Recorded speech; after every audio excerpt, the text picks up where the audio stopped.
Hello and welcome. अगला question है हमारे पास, discuss the provisions of the civil procedure code with regards to suits relating to public nuisance. ये question हमारे पास यूपी सीजे 1999 में पूछा गया है। आंसर हम स्टार्ट करेंगे इंट्रोडक्शन से। इंट्रोडक्शन में हम बताएंगे कि जो एक्सप्रेशन है पब्लिक न्यूसेंस वो डिफाइंड नहीं है कोड में।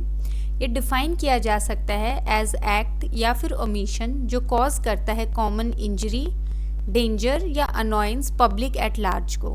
ये जो है डेफिनेशन ये दी गई है हमारे पास सेक्शन 268 ऑफ आईपीसी। ये जो डेफिनेशन है ये आपको याद करना पड़ेगा और ये जो सेक्शन है ये भी आपको मेमोराइज करना पड़ेगा, क्योंकि जब सिविल लॉ का पेपर होता है मेंस का तो उसमें क्रिमिनल लॉ की बैरक नहीं प्रोवाइड की जाती है। तो ये जो है सेक्शन और ये जो है क्या प्रोवाइड किया गया है ये दोनों आपको याद रखना है। फिर आ गया प्रोविजन में आ गया हमारे पास सेक्शन 91 जो है कोड का, वो प्रोवाइड करता है फाइल करने के लिए एक सूट पब्लिक न्यूसेंस के केस में और दूसरे रॉन्गफुल एक्ट्स में जो अफेक्ट करता है पब्लिक को एट लार्ज। ये स्टेट करता है कि ये जो सूट है ये इंस्टीट्यूट की जा सकती है डेक्लेरेशन के लिए, इंजंक्शन के लिए या अदर रिलीफ के लिए जो अप्रोप्रिएट होगा सर्कमस्टांसेस में केस के। तो उसके बाद जो है हमने प्रोविजन बताया है सेक्शन 91 और एग्जैक्ट जो है बैरक लैंग्वेज हमने लिखी है। फिर आ गया who may sue under section 91। तो इसमें आगे एक सूट जो है in respect of public nuisance institute की जा सकती है नीचे जो दिए गए हैं उनके द्वारा। पहला आ गया एडवोकेट जनरल जो एक्ट कर रहा है एक्स ऑफिशियो। दूसरा आ गया टू और मोर पर्सन्स कोर्ट की जो है परमिशन के साथ, इवन दो कोई स्पेशल डैमेज कॉज नहीं हुआ है उन पर्सन्स को। कोई भी प्राइवेट पर्सन अगर उसने सस्टेन की है स्पेशल डैमेज, ये दिया गया है सेक्शन 91 क्लोज 2 में। ये जो है हमारे पास प्री के भी क्वेश्चंस हैं। इसमें बेसिकली आपको 4 ऑप्शंस दिए जाते हैं और ऊपर जो है नेगेटिव में भी पूछा जा सकता है कि इनमें से कौन जो है सू नहीं कर सकता है। तो इसमें जो है आप जो 4th ऑप्शन होगा वो टिक करेंगे इन तीनों के अलावा। फिर आ गया ऑब्जेक्ट। जो ऑब्जेक्ट है इस प्रोविजन के पीछे वो है एप्रोप्रिएट स्टेप्स लेना प्रिवेंट करने के लिए पब्लिक न्यूसेंस। केस लॉ आ गया हमारे पास municipal corporation Ratlam versus Vardhichand 1980 Supreme Court. इसमें हेल्ड किया गया है कि जो पब्लिक न्यूसेंस है वो एक चैलेंज है जो सोशल जस्टिस कंपोनेंट का और जो है कंपोनेंट जो है रूल ऑफ लॉ का। तो जो रूल ऑफ लॉ का कंपोनेंट है सोशल जस्टिस, उसके लिए जो है पब्लिक न्यूसेंस एक चैलेंज है। तो ये केस लॉ जो है ज़्यादा याद रखने की ज़रूरत नहीं है। ऑब्जेक्ट में आप जो है इतना भी लिख सकते हैं कि अप्रोप्रिएट स्टेप के लिए प्रिवेंट करने के लिए पब्लिक न्यूसेंस, उसके बाद डायरेक्ट स्टार्ट कर सकते हैं पब्लिक न्यूसेंस एक चैलेंज है सोशल जस्टिस के लिए। फिर आ गया रेमेडीज अवेलेबल। जो रेमेडीज अवेलेबल हैं पब्लिक न्यूसेंस के रिस्पेक्ट में वो हैं, पहला आ गया जो रेमेडीज हैं अंडर क्रिमिनल लॉ। इसमें आ गया हमारे पास क्रिमिनल लॉ के अंडर एक पर्सन अगर कमिट करता है न्यूसेंस वो लाइबल होगा क्रिमिनल प्रोसीडिंग्स को अंडर आईपीसी।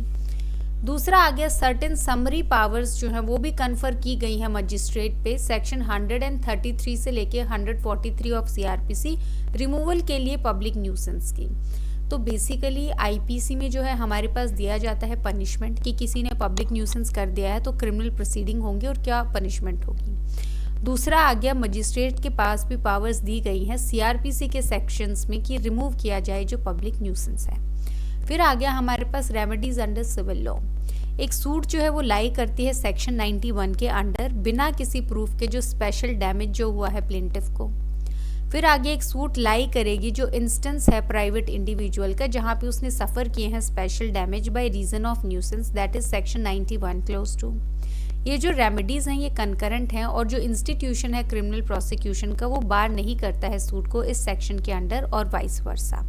तो बेसिकली जो है दोनों जो है क्रिमिनल प्रोसीडिंग्स भी जो है उस पर्सन के अगेंस्ट फाइल की जा सकती हैं और सिविल प्रोसीडिंग्स भी जो है चल सकती हैं। फिर आ गया हमारे पास कंक्लूजन या अपील। अपील जो है वो लाई करती है अगेंस्ट एक ऑर्डर जो रिफ्यूज़ कर रहा है जो लीव है फाइल करने की सूट पब्लिक न्यूसेंस के लिए और अदर रॉन्गफुल एक्ट्स जो अफेक्ट कर रही है पब्लिक को। ये है हमारे पास सेक्शन 104 सब क्लोज एफ सब क्लोज ए। तो इसमें जो है 2-3 बातें ध्यान रखने वाली हैं इस क्वेश्चन में। पहला ये कि हमने 10 मार्कर के हिसाब से किया है। अगर ये क्वेश्चन 5 मार्कर के हिसाब से आता है, आप क्या करेंगे, आप इंट्रो सेम लिखेंगे, आप जो है प्रोविजन सेम लिखेंगे, ऑब्जेक्ट लिखेंगे, उसके बाद जो है जहाँ पे रेमेडीज़ अवेलेबल हैं, जो काइंड ऑफ आपका मेन पार्ट है, वहाँ पे आप क्या कर सकते हैं, आप टेबल बना सकते हैं। यहाँ पे आप लिखेंगे क्रिमिनल लॉ में क्या रेमेडीज़ हैं, यहाँ पे लिखेंगे सिविल लॉ में। फर्दर आप इसका जो है सब पार्ट बताएंगे कि यहाँ पे जो है आईपीसी के अंडर और सीआरपीसी के अंडर कौन से सेक्शंस में है। यहाँ पे भी आप बताएंगे कि यहाँ पे जो है सेक्शन 91 में भी है और प्राइवेट इंडिविजुअल के अगेंस्ट भी है। तो आप ये टेबल बनाएंगे, उसके बाद जो है आप कंक्लूड कर देंगे। इसमें क्या होगा, आपका टाइम सेव होगा ये पार्ट को जो है एक्सप्लेन करने में, क्योंकि आप प्रॉपर लाइन या स्टेटमेंट्स लिखते हैं तो ज़्यादा टाइम जाता है, टेबल बनाने में थोड़ा कम टाइम जाता है। और क्योंकि थोड़ा सा इंपॉर्टेंट पार्ट है तो ये जो है हाईलाइट भी हो जाएगा टेबल के थ्रू एग्जामिनर को। ऊपर वो सिर्फ हेडिंग्स देख सकता है कि इंट्रोडक्शन भी लिखा है, प्रोविजन भी, ऑब्जेक्ट भी लिखा है, उसके बाद रेमेडीज़ जो है वो टेबल में आपने बनाई है और अपील वाला पार्ट जो है वो कंक्लूड कर दिया है। कंटेंट भी कम रहेगा और आपको जो है 5 on 5 मार्क्स भी मिल सकते हैं इसमें।